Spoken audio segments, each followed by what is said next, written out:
Hi friends, அஸ்ஸலாமு அலைக்கும். இன்றைக்கி நம்ம ஹக்கீஸ் கிச்சனில் க்ரீமியான ஒயிட் சாஸ் சீஸ் பாஸ்தா எப்படி செய்கிறதுன்னு பார்க்க போகிறோம். வாங்க வீடியோக்குள்ளே போகலாம். தேவையான பொருட்கள்: பூண்டு, chilli flakes, seasoning, cheese, oregano, butter, உப்பு, வெங்காயம், பால், பாஸ்தா. இப்போது அடுப்பு ஆன் பண்ணி பாத்திரம் வச்சுக்கலாம். அதில் 2 செம்பு தண்ணி ஊற்றி ஒரு 5 நிமிஷம் நல்லா கொதிக்க விடலாம். தண்ணி கொதித்ததும் எடுத்து வச்சுருக்க 1 கப் பாஸ்தாவை கொட்டி நல்லா கிண்டிக்கலாம்.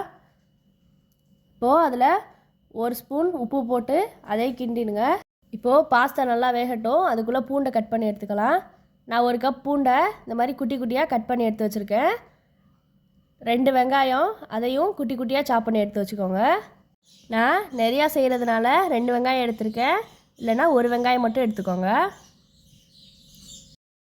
இப்போது இதை அள்ளி ஒரு பவுலில் வச்சிடலாம். இப்போது பாஸ்தா நல்லா வெந்துருச்சு. இந்த அளவு நல்லா வெந்ததும் வடித்து எடுத்து வச்சுக்கலாம்.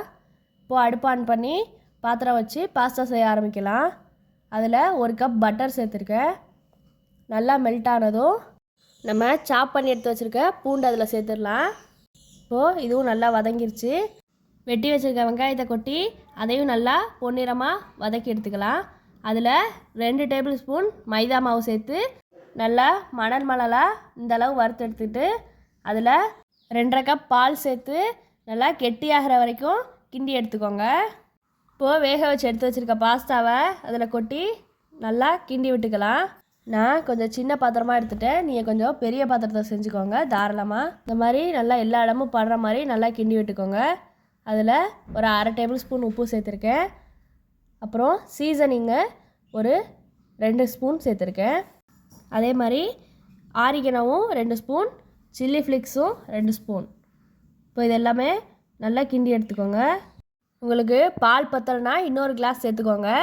இப்போது எடுத்து வச்சுருக்க 1 கப் சீஸையும் அதில் சேர்த்துடலாம். அதையும் நல்லா மெல்ட் ஆகிற வரைக்கும் கிண்டி விட்டுக்கோங்க.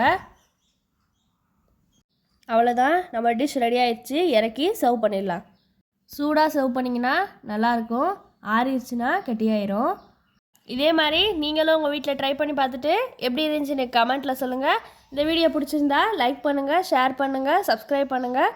மறந்துடாமல் பெல் ஐக்கானை கிளிக் பண்ணுங்கள். வேறு என்ன டிஷ் வேணும்னு எனக்கு கமெண்ட்டில் சொல்லுங்கள். நெக்ஸ்ட் வீடியோவில் பார்க்கலாம். அஸ்ஸலாமு அலைக்கும் வரஹ்மத்துல்லாஹி வபரகாத்துஹு.